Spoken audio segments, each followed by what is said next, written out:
Eu acho que a gente tá ao vivo já.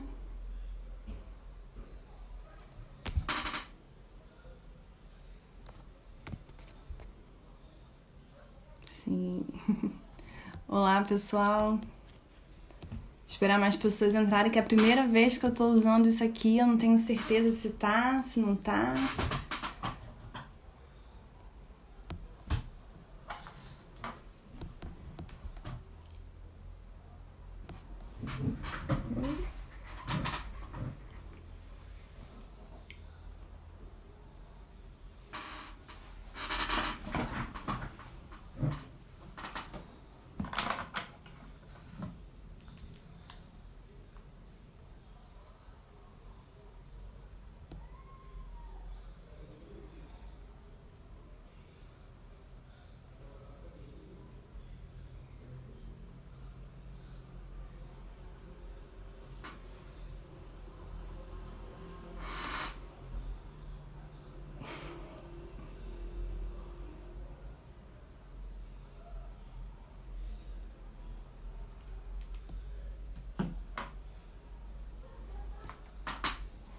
Ah, Luísa, pede pra entrar, por favor, que aí eu te chamo aqui.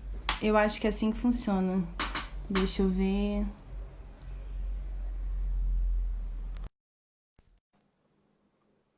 Foi?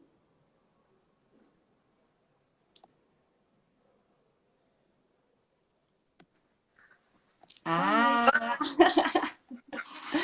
gente, que Tudo diferente bom? isso, tudo.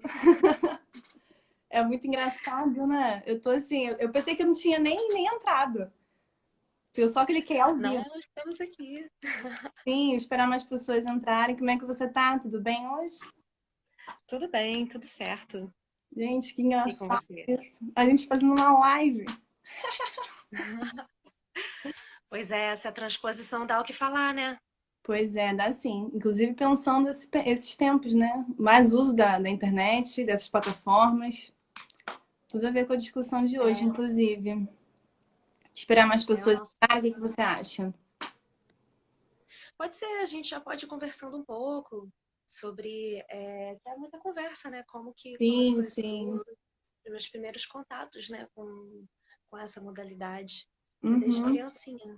Na sim. verdade, Bom, eu vou apresentar primeiro aqui. Hoje nós estamos realizando mais uma edição do Antropopapo, que é uma atividade que faz parte do NUFEP, né, que é o Núcleo Fluminense de Estudos e Pesquisa, eu sempre me confundo quando eu falo. E também faz parte do INCT INEAC, né, como um projeto do INEAC ao vivo, um projeto de divulgação científica que está tendo durante a semana várias atividades. Por exemplo, ontem teve Para a Sua Ciência, que foi às 8 horas, teve também uma mesa de conversa, hoje também já teve atividade, amanhã tem o Acuvid a reflexão, e sexta-feira também temos o Cesta Básica, às 5 horas, e o Luz Vermelha, que é com o Cláudio Salles, né, às 9 da noite, para encerrar a sexta-feira tomando uma cervejinha e assistindo Luz Vermelha. Bom, e a ideia de hoje é falar um pouco sobre a educação à distância, né? Pensando um pouco nesse contexto agora de pandemia e quarentena, e pensando um pouco também as particularidades desse ensino e como pode mudar ou não também, né, com essa pandemia. E aí a gente trouxe hoje aqui a Luísa Aragon, né, um colega desde a graduação, ela é doutora em antropologia e faz parte do NEMO também, que é o Núcleo de Estudos da Modernidade, que está vinculado também ao NCT-ENEAC. E agora eu vou dar a palavra para ela se apresentar um pouquinho. Fala aí, Luísa. boa noite, Uli, boa noite aos colegas.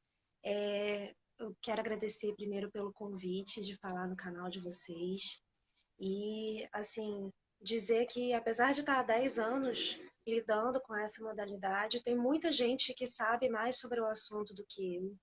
Inclusive, no NEMO, a experiência de conhecer pessoas que fazem pesquisa sobre isso há muito mais tempo do que eu pude me dedicar no doutorado tem sido muito enriquecedora. Inclusive, quinta-feira nós começamos também com um programa ligado ao INEAC ao vivo, né? com a professora Olha, Débora Leitão, que está em Montreal no momento.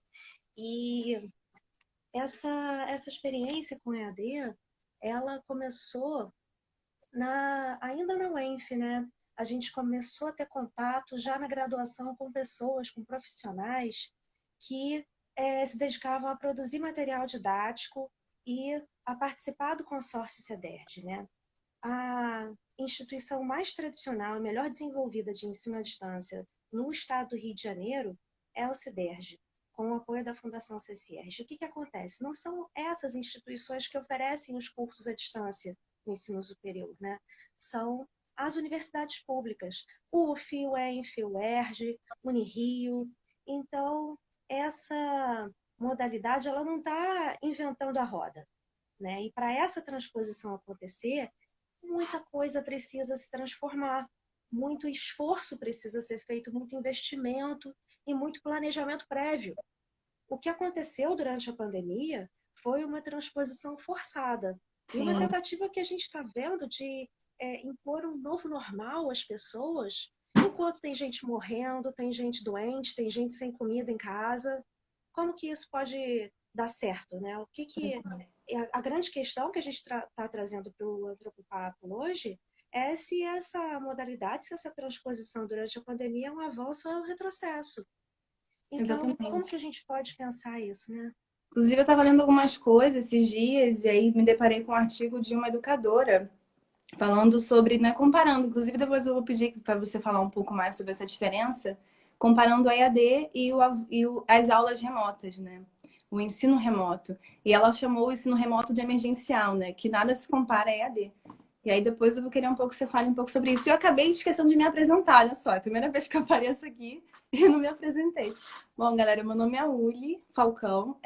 Eu sou pós-doutorando, pesquisadora de pós-doutorado do INEAC. E sou doutora também em antropologia, do mesmo programa que a Luísa fez parte. E, enfim, né, que eu esqueci de me apresentar. E aí agora pode continuar, Luísa, falando, por favor. Bom, então essa diferença entre EAD e ensino online é muito importante, né? Que uma coisa são as iniciativas privadas, por exemplo, de cursos preparatórios para concurso da Polícia Militar. Aí você tem um professor daqueles mais carismáticos que costumam ajudar muitos alunos e super bem pago, que grava suas aulas, aonde ele está na presença de vários alunos e essas aulas são divulgadas online. Isso é muito diferente do que está acontecendo nesse momento. Esse tipo de divulgação do próprio trabalho que vem acontecendo no YouTube, inclusive por professores que, fora da sala de aula normal, se catalisam o próprio investimento, tentam melhorar o próprio salário, ganhando uma popularidade nas redes e colocando vídeos com explicações sobre o próprio conteúdo no YouTube. Vídeos que eles fazem em casa, vídeo que eles fazem com algum auxílio de pessoas especializadas na área, mas que tenha ser feito na rede privada. Se você chama alunos para um curso, você vai ter os seus resultados, vai ter coisa boa vindo para você. Agora, e EAD? Sim. EAD não é necessariamente, primeiro, síncrona. Você não está necessariamente falando com uma pessoa que está online ao mesmo tempo que você está online. E o CEDES tem uma história muito interessante, né? Ele começou como uma iniciativa para oferecer cursos de licenciatura no interior do estado do Rio de Janeiro. Uhum. Nós temos grandes universidades na região metropolitana e depois no Norte Fluminense, como a UENF e a UF, que tem essa iniciativa de expansão e de levar, de alguma forma, o ensino para outros campos, para Rio das Ostras, para Pádua, para lugares onde o acesso é mais difícil, com pessoas que não têm dinheiro ou recursos para chegarem até a capital e fazerem investimento, passar anos no ensino superior. Sim, e que é a grande discussão também da EAD, né? Que é a democratização do ensino, né? Os polos, por exemplo, chegam a lugares que a gente não imaginava. Tem um polo aqui em Nova Iguaçu, por exemplo, tem polo em Belford Roxo, tem polo em Itaperuna, né? Barra do Piraí. Então, pensar também essa democratização e universalização do ensino público de qualidade, né? Também. Pois é, e aí por que polos do CEDERJ, né? A gente está falando de uma modalidade semipresencial e de pessoas que não estão inseridas no mundo digital como as elites. Não tem Second Life, não tem jogos que exigem computadores com uma alta tecnologia ou de alto custo, ou sequer que exija uma banda larga. A banda larga é um grande problema, aliás, quando a gente está falando do ensino no interior do estado do Rio. Grande parte das cidades não tem esse serviço. Então, como exigir que os alunos estejam online para conseguir tirar dúvida com os professores? A gente está falando de uma lógica completamente diferente. E, de fato, eu concordo com essa pessoa que disse que é uma medida emergencial. Como Sim, tudo é emergencial diante de uma imposição mundial, de um contexto conturbado e extremamente difícil de lidar. Agora, existem muitas diferenças, né, entre a forma como essa imposição de conteúdo, como esse rolo compressor, às vezes atinge os alunos, e o perfil de acolhimento que a EAD bem planejada é capaz de colocar. Aliás, uma grande questão é que as pessoas dedicadas a desenvolver a EAD na, no CCIERJ e no CEDERJ, ao longo dos últimos 20 anos, não estão sendo ouvidas nesse processo. olha só. Esse processo está acontecendo de cima para baixo, ele tem motivações políticas e ele tem, principalmente, essa noção emergencial de acreditar que a educação é algo que vai ajudar a estabilizar a população. Mas isso não inclui uma crença em que esse investimento tem uma contribuição boa para dar e que, de alguma maneira, escutar os profissionais que estão ali tem a ver com fazer algo além de tapar buraco. Sim, Então, assim, o CCERJ e o CDERJ, nesses últimos 20 anos, eles investiram em cursos de licenciatura, para começo de conversa. Porque os cursos de licenciatura, eles fizeram pedagogos pararem da aula de matemática, por exemplo, em muitas cidades do interior do estado do Rio. Isso foi um movimento extremamente importante para melhorar a educação no estado, porque essas pessoas, elas não precisavam mais sair das suas cidades e, inclusive, no momento em que elas saíam para fazer esses cursos de licenciatura, sabendo que havia emprego nas suas cidades de origem, elas não voltavam. sim. Então, o CEDERJ trouxe um resultado muito bom nesse sentido. Muitas oportunidades de oferecer educação de qualidade básica no Estado aconteceram através dessa iniciativa. Mas é claro que ela se expandiu e tem uma série de outros significados, né? Quando a gente está falando de EAD hoje, a gente está falando no CEDERJ de mais de 15 cursos, de outras naturezas que não têm a ver necessariamente com formar profissionais que tenham as mesmas habilidades que os educadores que estão ali na plataforma Moodle, lidando com eles, Sim. utilizando um software pela internet para tentar produzir linguagens que levem ao acesso de uma série de conteúdos e uma série de habilidades profissionais para grupos enormes de alunos, porque a gente está falando do ensino em massa também, que é um perfil específico do CEDERJ. E eu acho Nesse que, contexto, sim, pode eu falar. acho que eu acho que isso também tem a ver com o que eu ia pedir para você falar mais à frente, assim, porque a diferença de AD e o acesso remoto é justamente isso, né? Aulas online, aulas remotas, enfim, acesso remoto não, aulas remotas, né? Aulas remotas. Que, assim, eu já fiz, não faço parte do CEDERJ, não sou tutora à distância, já participei de equipe de coordenação de disciplina, tal como você também. E grande parte da organização do CEDERJ tem a ver também com uma preparação, por isso que você está falando, né? Não só dos alunos no acesso à plataforma, como se acessa, né? Como organiza também os horários, a agenda, porque também tem a ver com uma disciplina, com uma autonomia do estudante, né? E, e também do professor, né? Que esse auxílio também é dado ao professor. Então, são diferentes equipes lidando com esse ensino e preparando essa educação à distância, né? Eu queria que você falasse um pouco mais sobre isso também. Enfim, continua falando, que eu só quis comentar isso que eu lembrei. Olha, o grande problema dessa preparação toda que é necessária é que ela não é contada como hora de trabalho. Toda a capacitação que precisa ser levada em conta, todo o esforço de transpor uma linguagem e um aprendizado oral para os ambientes virtuais, ele é tomado como hora extra não paga. E isso é extremamente frustrante para pessoas que já dedicam muito mais de 40 horas por semana, com todos os profissionais ligados à educação, é, na sua vida profissional.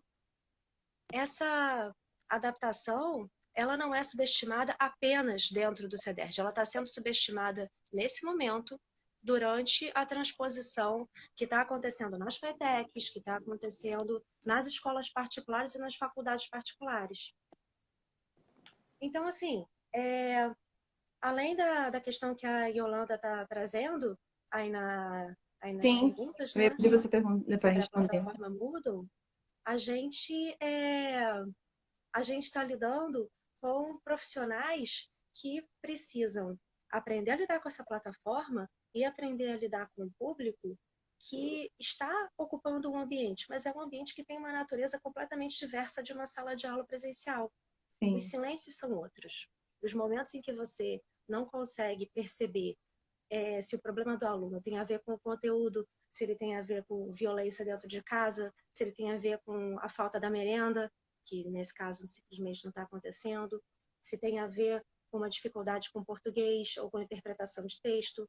Para além de todas essas questões que estão presentes na sala de aula presencial, você precisa entender como isso acontece nos ambientes virtuais. A plataforma Moodle, ela é a mais utilizada nesse momento, né? Especialmente pelo CEDERJ, e tem uma série de configurações que ficam não só a cargo do professor, Caterina, elas têm uma relação muito grande com a instituição e uma série de profissionais trabalham simultaneamente na plataforma enquanto essas aulas estão acontecendo. Porque não são simplesmente aulas, né? A gente está falando de pessoas que interagem com os alunos todos os dias da semana, em vários horários. Essa flexibilização, bem ou mal, significa que você não tem 2 ou 3 dias na semana em que você vai preparar uma aula e depois interagir com os alunos e acabou.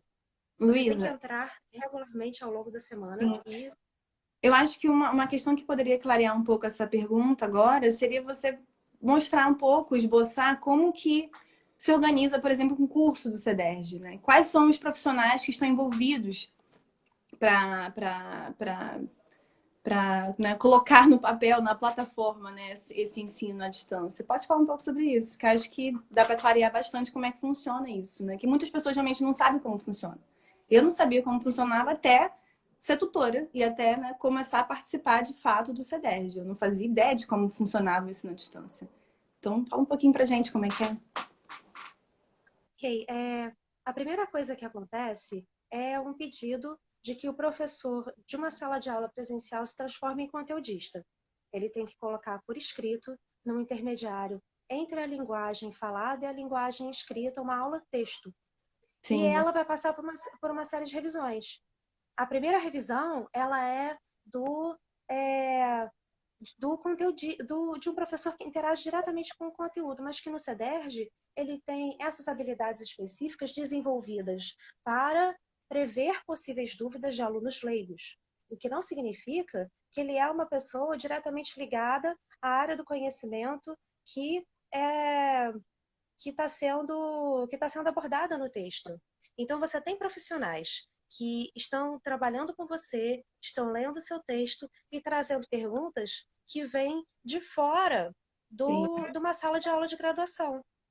É claro que são pessoas dedicadas que estão fazendo isso há anos. É claro que às vezes são os mesmos 10, 20 profissionais que estão lendo textos de 20, 40 disciplinas dentro daquele curso e que eles vão ter um conhecimento acumulado. Eles têm um diálogo e eles aprendem com isso, assim como os alunos. Mas é diferente do que acontece em sala de aula.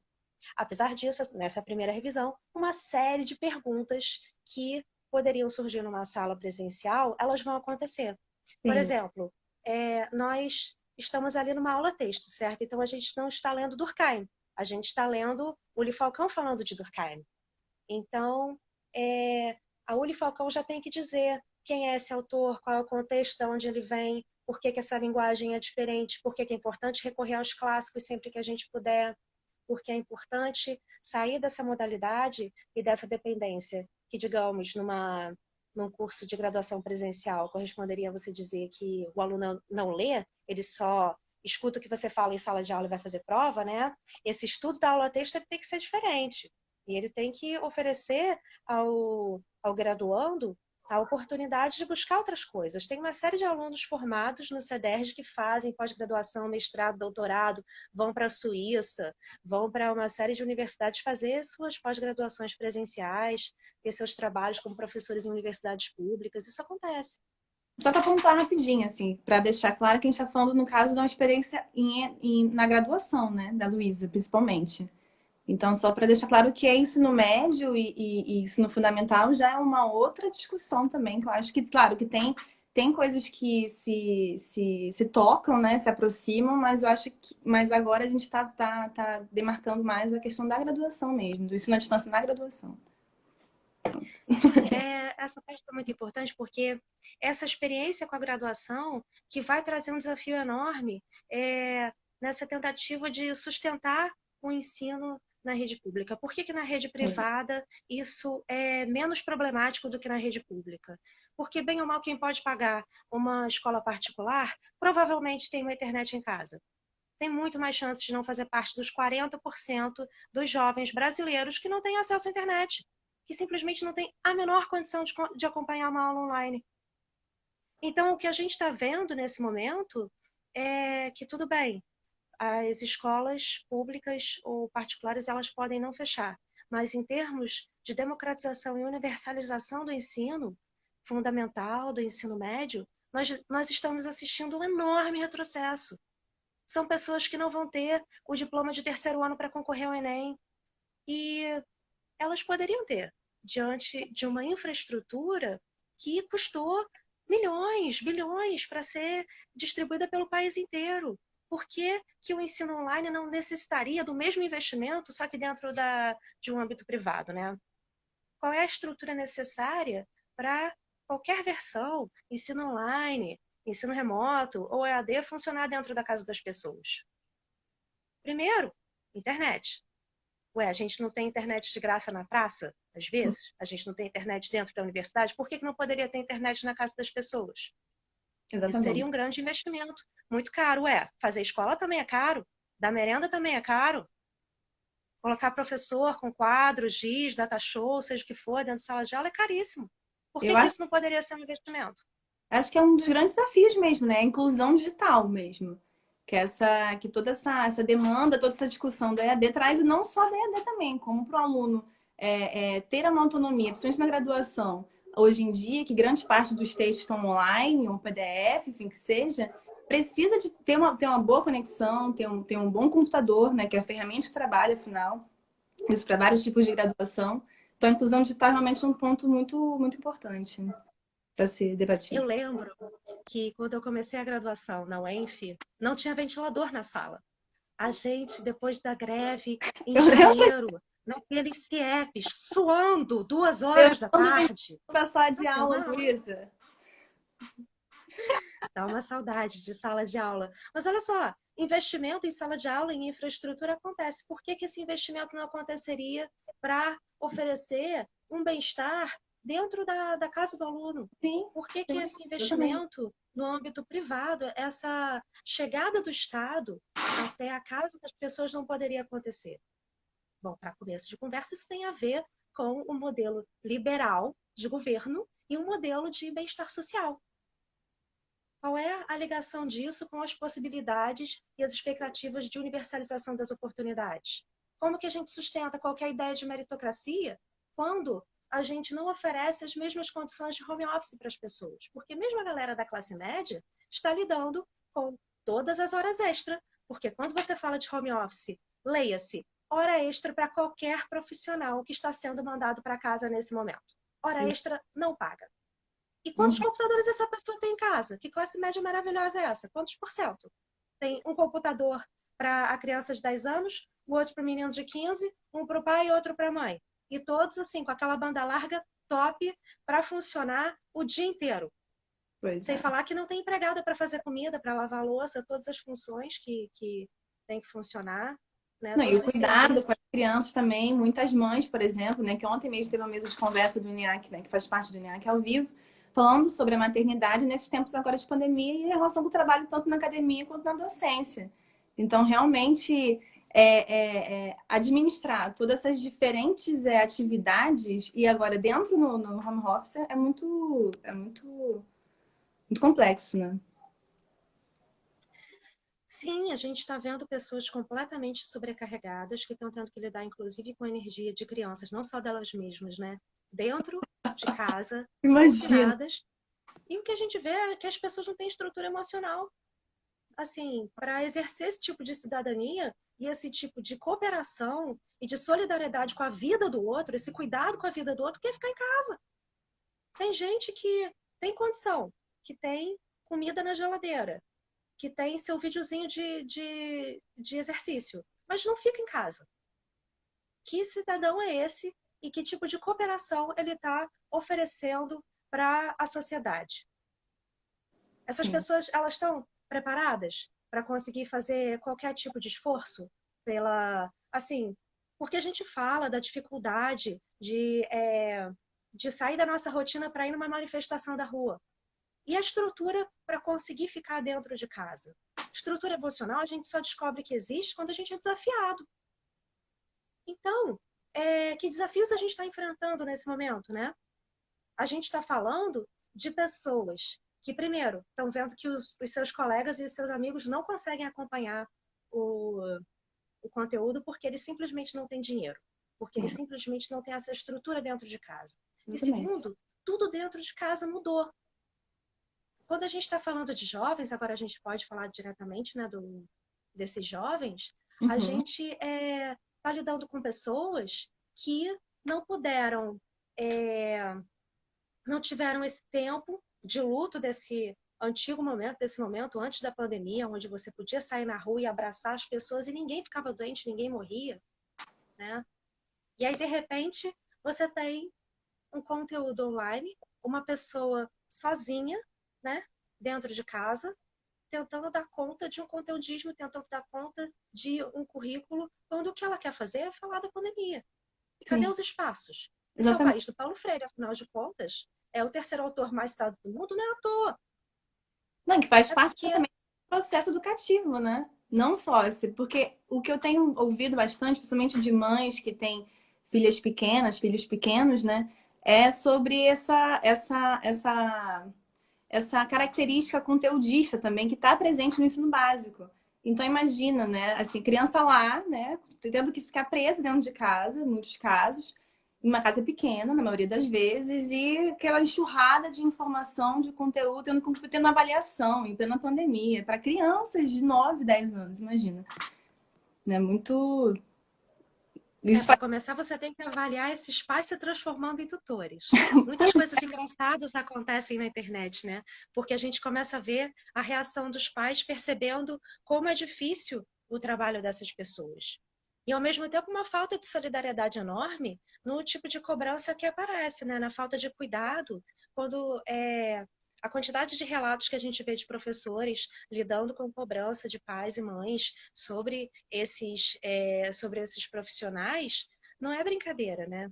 Tudo bem assim, que quando a gente está numa democracia, a ideia é que a gente pode se expressar, mas principalmente a ideia é que a gente pode ouvir o outro, que a gente não tem uma censura, mas isso não pode significar falar dentro de um vazio. E aí a gente está falando de pessoas que estão se adaptando a essa realidade, que estão se adaptando a uma outra expectativa, né? Que a cada 15 dias, a cada mês, a gente vê que a gente não é a Nova Zelândia, né? Porque na Nova Zelândia a pandemia já acabou, né?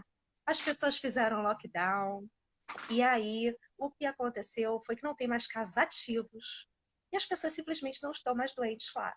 Parabéns para eles, né? Porque além de ser um país muito pequeno em comparação ao Brasil, que é um país continental, eles têm uma outra perspectiva de cooperação entre a população e o governo e tem uma outra perspectiva de até para cidadania. entender quais são essas ações. Sim, cidadania. Quem tem direito ou não, por exemplo, de ficar em casa. sobre a questão do trabalho também, né? Quem tem direito ou não de trabalhar, quer dizer, quem é obrigado ou não a trabalhar, que nesse caso também, apesar de passar por um direito, também passa por um dever, né? Mas, Lu, tem umas perguntas aqui, acho que 3 perguntas já apareceram, se eu não me engano. Tem uma da Yolanda, você consegue ler aí ou quer que eu leia? Eu não sei como é que funciona para Você você. pode ler, eu só consigo ver o da Kátia. Tá bom. Poderiam falar, no caso da Yolanda agora, poderiam falar da importância de complementação do modelo EAD com a existência dos polos presenciais? Seminários, aulas inaugurais? Qual a importância, né, deixa eu ver aqui, dos polos presenciais, né, para instalação, complementação do modelo EAD? Olha, essa importância tem a ver justamente com a desigualdade de acesso digital. Que a gente fala de um país, né, onde o letramento não é algo óbvio. As pessoas se comunicam oralmente, elas se comunicam por uma linguagem visual nas redes, inclusive isso é muito evidente nos trabalhos do mestrado em diversidade e inclusão da UF, sobre as pessoas surdas, sobre a comunidade surda, a forma deles usarem as redes sociais é completamente diferente, está baseada numa linguagem visual. Mas não são apenas essas pessoas que têm uma relação diferente com o letramento. Quando a gente fala de uma capacidade de desenvolver a linguagem escrita, de desenvolver nossos argumentos num português que a gente considera legítimo para colocar numa sala de aula, isso é uma discussão tão importante que gerou um investimento no Rio de Janeiro para a adesão de 40 escolas públicas a dividir, né, o seu espaço escolar com o CEDERJ. Não necessariamente a construção de polos, isso Sim, veio num segundo momento, com mais sim. investimento, mas há a construção de polos no interior do estado, por exemplo, em Angra dos Reis, tem prédios inteiros construídos apenas para dar o suporte a essa modalidade de EAD. E aí, se há distância, por que isso é necessário? Bom, primeiro, porque a gente está falando de pessoas que estão vindo do ensino básico, do ensino médio e se sentem muito bem, extremamente privilegiadas de estarem no ensino superior. Elas sabem que elas estão testando os próprios limites e testando os limites de democratização de acesso ao ensino superior no Brasil. Quando elas estão nesses polos, elas estão tentando enfrentar desigualdades históricas que têm a ver com uma dívida enorme desse país com a formação e a inserção dessas pessoas numa condição de cidadãos qualificados dentro do mercado de trabalho, em condição de acesso a direitos, de democracia, de cidadania. Então, quando essas pessoas elas estão indo até os polos, elas estão buscando perder essa defasagem, né? Elas estão tentando entender como é que funciona um computador, um celular, como é que o texto que está no papel, como é que eu acho esse texto, que elas têm os livros, né? Elas têm os livros escritos e elas têm o material online. Esse material ele pode estar no celular, ele pode estar nos computadores, nos desktops, mas muitas vezes essas pessoas acessam, por exemplo, o material complementar na internet dos polos, porque tem sala de informática nos polos. Então, a gente está falando de espaços onde eles têm contato face a face com as pessoas para conseguir alcançar esse capital cultural. Nos termos do Bourdieu mesmo, a gente está falando de formas de se qualificar para o mercado de trabalho que também exige o acesso digital, especialmente se você está no interior e quer pleitear, por exemplo, uma vaga na capital. Essa habilidade que ele usou para aprender a interagir num fórum, para fazer uma pesquisa dentro de uma biblioteca online que o professor deu acesso como uma atividade complementar dentro da Moodle. Essa iniciativa, essa proatividade, essa confiança na própria capacidade de identificar fontes legítimas de conhecimento para serem utilizados num diálogo dentro do ensino superior, um diálogo que vai qualificá-los como profissionais e que dá legitimidade a esse diploma, tudo isso faz parte de um esforço de cooperação entre quem está nos polos e com os tutores à distância. Tanto que quanto mais adiante essas pessoas estiverem dentro de um curso de graduação, menos elas frequentam os polos. E também a interação, né? Acho que a interação com a equipe, porque muitas vezes eu já fui a alguns polos presenciais, né? Alguns polos também, e para aula inaugural ou para visita acadêmica, e é muito interessante assim a curiosidade que eles têm, não só com esse mundo acadêmico, né? Eu estou falando muito da perspectiva do tecnólogo de segurança pública e social, que eu atuo, né? Que é um curso que está vinculado ao CEDES e ele se encontra na UF, né, no Departamento de Segurança Pública. Então, é muito interessante ver essa curiosidade, né, que eles têm também em relação à academia também. E é um espaço também que é muito importante para eles terem acesso, por exemplo, ao computador e também a um tutor, né, um mediador, ensinando eles a usar esse computador. Que essa também é uma questão importante, eu acho, porque eu acho que é uma disciplina obrigatória, né? Todos os cursos que são administrados pelo CEDES, que fazem parte do CEDES, a primeira disciplina que eles têm no primeiro período é justamente essa introdução à informática, né? Que é necessária. Tem introdução à informática e Né? introdução à educação à A educação distância. à distância, Existem provas de exatamente. nivelamento, a pessoa pode conseguir flexibilizar, porque uma das grandes chaves do CEDERJ é a flexibilização do tempo, né? Quando você não pode frequentar o ensino regular durante o dia, ou mesmo no período noturno, é possível fazer esse equilíbrio de vários pratinhos ao mesmo tempo, né? Cuidar de filho, trabalhar, cuidar da casa. É, esse tipo de acesso proporcionado é muito interessante no caso dos alunos desse tecnólogo em segurança pública e social, que foi meu objeto de estudo, foi meu locus de trabalho de campo durante o doutorado. Eu não apenas atuei na coordenação de disciplina de uma disciplina de primeiro período, chamada Introdução aos Estudos sobre Segurança Pública, onde nós trabalhamos juntas, inclusive. Sim. Não apenas fui tutora do CEDERJ, mas também me dediquei a estudar a forma específica como essas pessoas interagem ali dentro, né? E a gente está falando, quando a gente fala, por exemplo, qual a importância do Paulo Freire, qual a importância dos estudos da área de educação para se adaptar a esse público-alvo. Olha, para começar, 80% dessas pessoas são profissionais, agentes de segurança pública na ativa. A maioria deles na civil. Então, eles Sim. têm que se adaptar não apenas ao ensino superior, a uma modalidade de ensino e a toda a linguagem e complexidade dessa cobrança de conteúdo no ensino superior. No ensino superior, a gente está falando de pessoas que têm que se adaptar à vida civil e a um tipo de autoridade diferente. São pessoas que muitas vezes estão se aposentando e pensando o que elas vão fazer depois, que afinal de contas, depois de 15 anos de uma profissão de risco, essas pessoas querem fazer outra coisa. E Sim. aí, o que elas podem fazer? Que tipo de perspectiva existe para uma pessoa com essa experiência no mercado de trabalho? E o tecnólogo, ele está voltado para pensar justamente essa relação. Como que essas pessoas podem pensar a perspectiva dos civis, a perspectiva de fora da corporação, sobre como elas são vistas, sobre como esse trabalho vai ser visto, porque elas vão ter que lidar com isso do lado de fora. Por Sim. mais incômodo que seja, expor conflitos não significa que esse conteúdo todo que está sendo mostrado ali e que parece às vezes muito desafiador para esses alunos esteja criando um problema.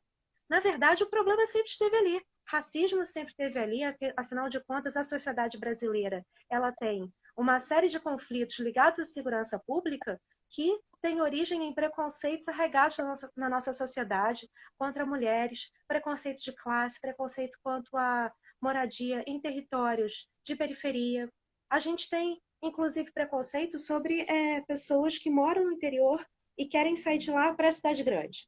E, nesse sentido, o CEDES já está mais ou menos adaptado, né, a pessoas que estão ali em Angra dos Reis, em Carapebus, em São Francisco do Itabapoana, e elas querem ir para a capital, elas querem buscar outras perspectivas. Isso conversa um pouco, né, com a perspectiva profissional dos policiais que estão ali, que têm os seus turnos, né, de 24 horas, às vezes turnos dobrados, e precisam depois adaptar, né, usar essa flexibilização do CEDERJ para acompanhar o conteúdo.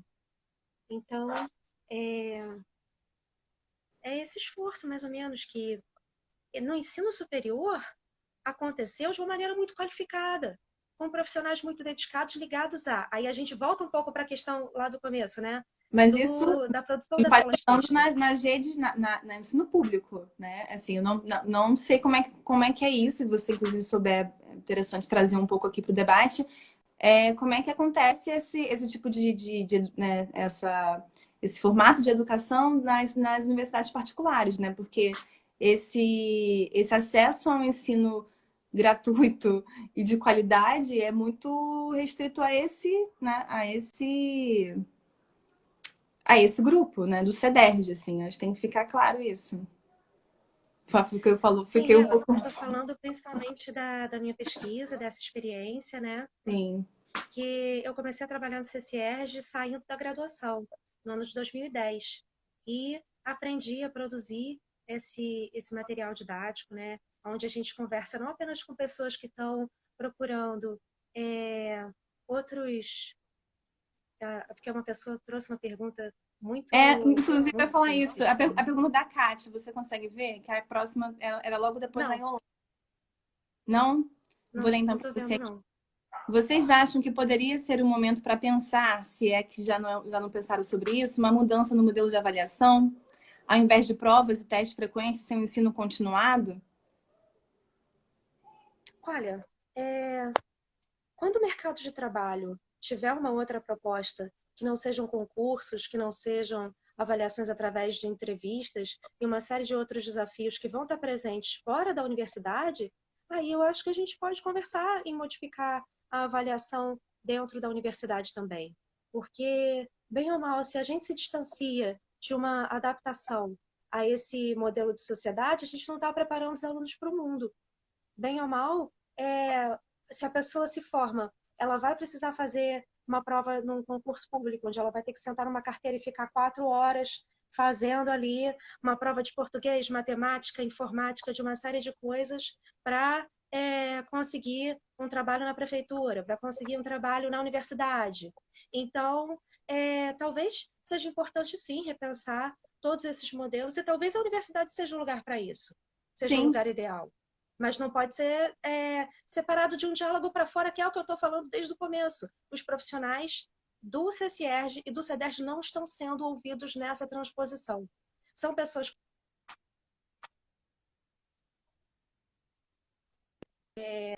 dos sindicatos para serem absorvidos pelo mercado, pela rede privada, para ganhar 3 vezes mais, para estar muito bem obrigada, né? Quando elas podiam estar prestando um serviço, sendo ouvidas e tendo a sua metodologia de trabalho multiplicada para o Estado inteiro. O que a gente está assistindo é uma forma autoritária de construção dessa transposição, uma forma que nega as qualidades da EAD e impõe esse ensino remoto. sim, Um ensino que é muito sim. diferente. E aí aquela coisa da faculdade particular eu acho muito importante, porque a gente está falando da Isso que eu queria que economia você também. falasse um pouco sobre essa diferença também, né? Que aí traz de Sim, novo quando o a que a gente está gente falando falou de uma faculdade da diferença particular, do EAD e aulas remotas emergenciais. quando uma empresa para de receber, né, qualquer tipo de pagamento, no caso das universidades particulares, a mensalidade, ela vai ter problemas. Isso não é uma realidade que começou com a pandemia. A gente sabe de uma série de faculdades e de universidades que, como qualquer empresa, passam por problemas, inclusive para pagar os próprios funcionários. Isso gera uma crise.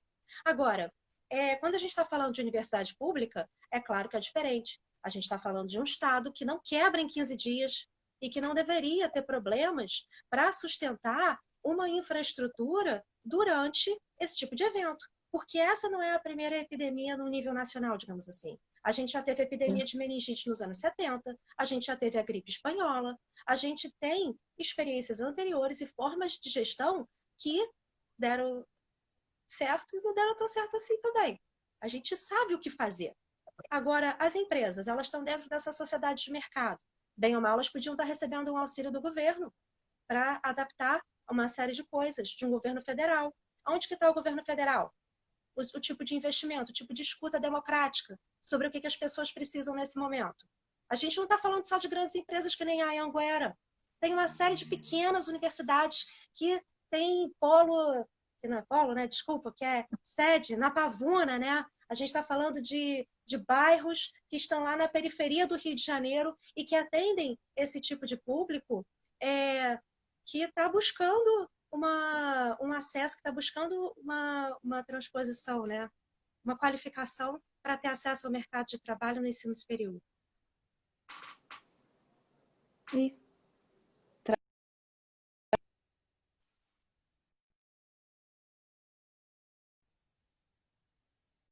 Oi? Oi? Eu tô aqui, mas eu não tô te vendo. Mas você tá me ouvindo? Gente, Tô ouvindo. não, o que que aconteceu aqui? Ah, voltei. Olha, voltou. Ah, que bom. Tava demorando a acontecer alguma coisa tecnológica, porque é tecnologias que a gente não se dá muito bem, né? Vamos lá, continua, meu bem. Então, tem uma pergunta muito interessante aí sobre a precarização de trabalho dos mediadores. Sim, eu Para ia começar, eles sempre foram fazer uma. tutores. E eu Pode acho falar. muito interessante, né, essa diferença entre tutor e professor. Uma das grandes diferenças que eu senti quando estava me adaptando à EAD é essa falta de autonomia, porque como você trabalha em equipe, você depende da iniciativa dos outros para te ajudar a escolher o conteúdo e para, de alguma maneira, colocar aquilo acessível aos alunos. Então, é um diálogo onde você não coloca tudo de si, como numa sala de aula presencial. Porque o professor presencial, ele acumula as funções de conteudista, de revisor de português, de designer gráfico, de desenhista instrucional e também dos tutores presenciais e à distância. Então, dentro de uma equipe desse tamanho, o tipo de exercício de criatividade no sentido do Goffman, né? Não vamos falar de criatividade que a pessoa está inventando a roda, falando um monte de abobrinha, ou falando de opinião. A gente está falando aqui de conteúdo qualificado e autorizado pelo rigor científico a ser, inclusive, discutido na área de humanas no ensino superior, né? Nós estamos falando de especialistas que dentro de um contexto democrático deveriam ser ouvidos, porque não tem conhecimento que caiba inteiro dentro de um ser humano só, né? Quando a gente está falando do conhecimento científico acumulado de uma sociedade, existem uma série de profissionais que estão em jogo, que precisam ser levados em consideração. A gente está falando de antropólogo, cientista político, sociólogo, filósofo, pedagogo, físico, químico, biólogo, né? Por exemplo, um exemplo das E muitos exatas. tutores, muitos mediadores, assim, são mestres, são doutores, como a gente, por exemplo. Então, a precarização realmente e a falta de reconhecimento, inclusive, né? Não só parte de várias instituições públicas também, né? É importante também trazer isso. Olha, essa questão eu acho muito interessante e me lembrou a fala recente de um professor sobre o papel dos monitores no ensino da graduação há algumas décadas atrás. Ele estava dizendo que muitas vezes o monitor ele tinha que dar conta de uma precarização do trabalho que os professores universitários tinham, porque era exigido deles a participação em pesquisas, mas isso não era contado como tempo de trabalho. Você tinha uma exigência e assim era a única via de oportunidade de trabalhar com educação no ensino superior e com pesquisa, porque não existe profissão de pesquisador no Brasil praticamente. A grande maioria das instituições ela lida com ensino, pesquisa, extensão, com todos esses investimentos simultâneos. Então, ele estava falando esses monitores davam um grande apoio para os professores. E, de alguma maneira, Por aprendiam favor, a porque... exercer. Pode repetir, por favor, o Oi? finalzinho? Ah, Eu não sim. peguei, travou aqui. Uhum. Eu estava falando sobre como esses monitores, eles muitas vezes são responsáveis, né? Eram responsáveis naquela época, por ajudar a garantir a qualidade do ensino na graduação. Como Ah, eles muitas vezes aprendiam o ofício, essa profissão, e davam aulas de qualidade no ensino superior. E por isso, inclusive, conseguiam se inserir no meio profissional depois de sair da graduação. E quando a gente fala de mediadores, que muitas vezes, mediadores ou tutores, que muitas vezes são qualificados, tão qualificados quanto um professor universitário, eu vejo essas pessoas hoje numa posição de precariedade que esses monitores tinham diante desse tipo de exigência. Porque a gente está falando de pessoas que têm um papel fundamental no diálogo com o aluno. E qualquer Sim. pessoa que divide o trabalho de um professor, ela tem a mesma responsabilidade.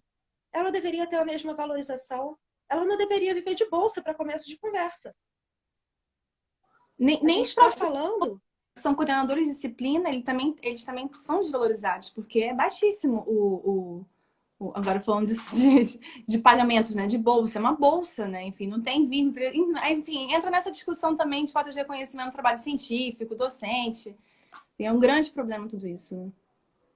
Olha, mas esse problema, ele assim, o que que vem primeiro? O ovo ou a galinha? O que que vem primeiro? A existência do ensino superior nessa modalidade ou a demanda política, o fato político de que é necessário contratar mais professores Uhum. universitários para dar conta de hoje mais de 20 mil alunos, Sim, apenas no CEDERJ?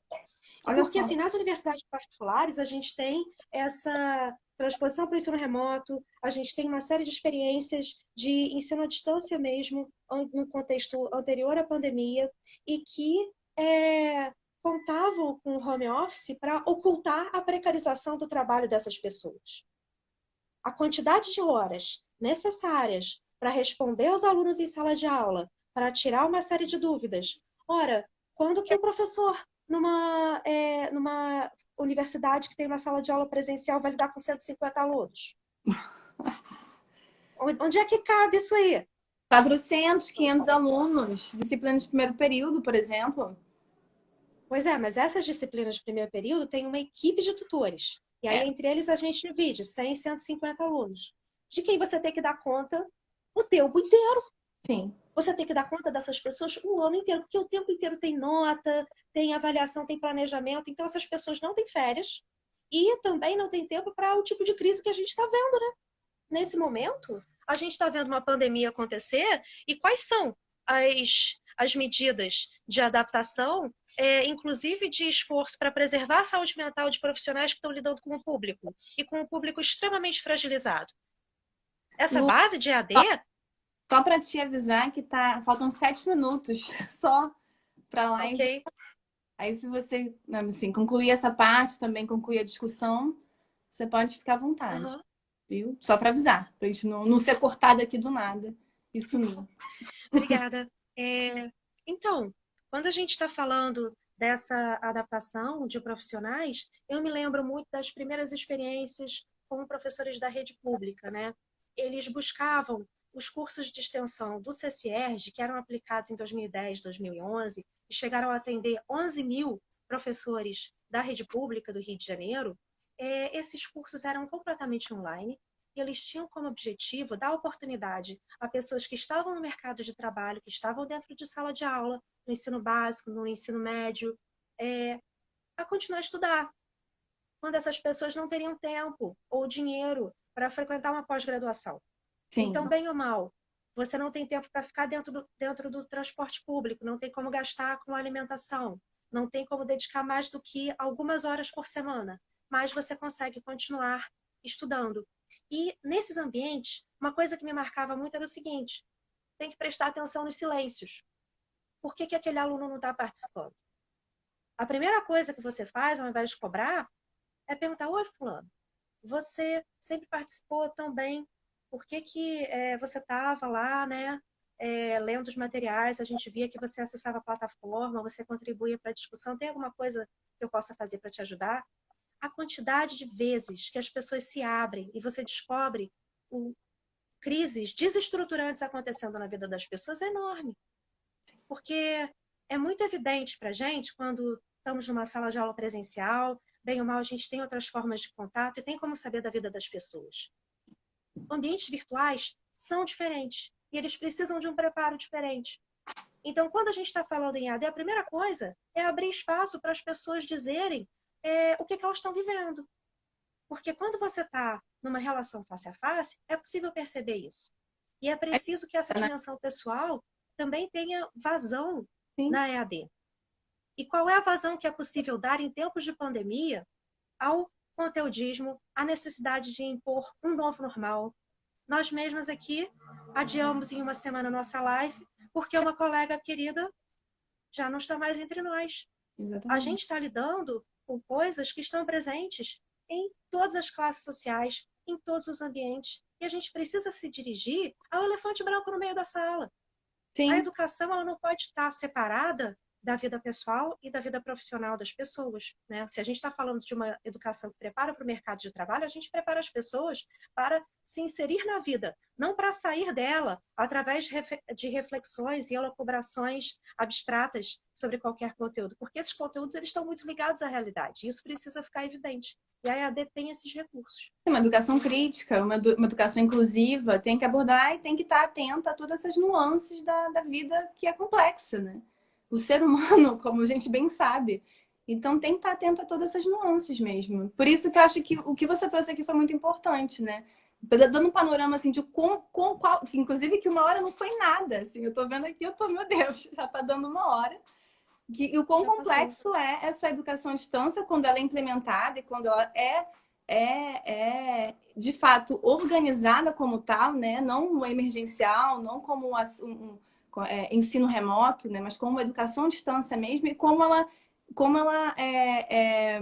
inclui diferentes equipes e profissionais que estão lidando com esse preparo que vem de anos, né? Então não tem como falar de uma transposição exatamente o que você falou, assim, automática, impossível.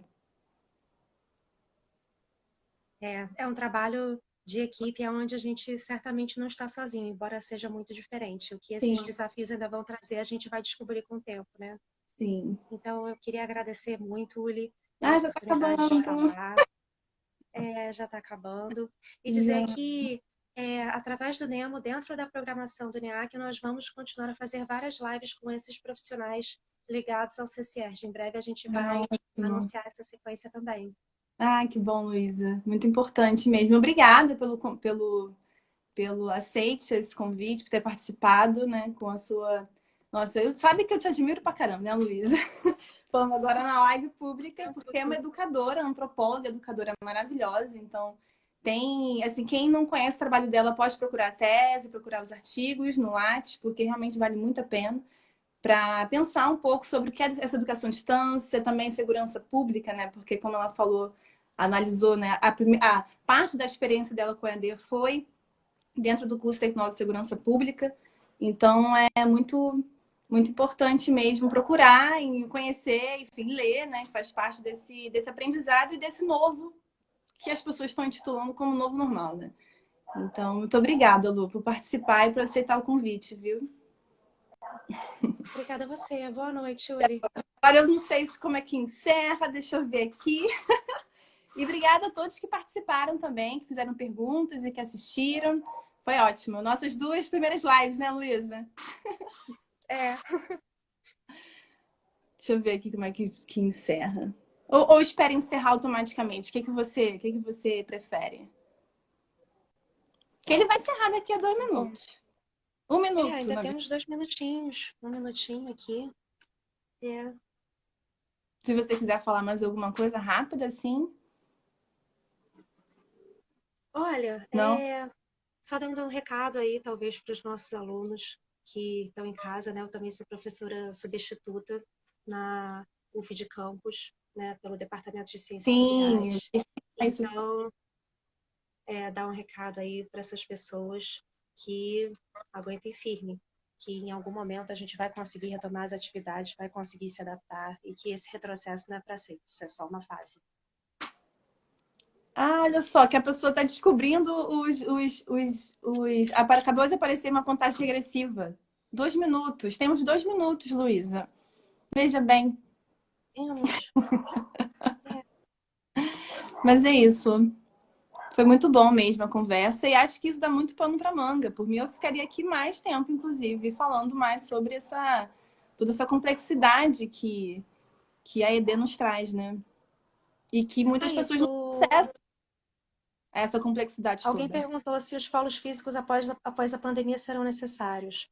Olha, eu acho que diante de tanto retrocesso que a gente está vendo, de uma perda de 40% dos alunos da rede pública, né, que simplesmente não tem esse tipo de acesso, sem falar das pessoas que não conseguem acompanhar, eu acho que eu não tenho a menor dúvida de que a presença física continua sendo necessária. Se Sim, a também. gente tem um projeto de nação ligado à democracia, que tem um compromisso social de oferecer esse ensino às pessoas, inclusive às pessoas que não têm acesso digital, então é imprescindível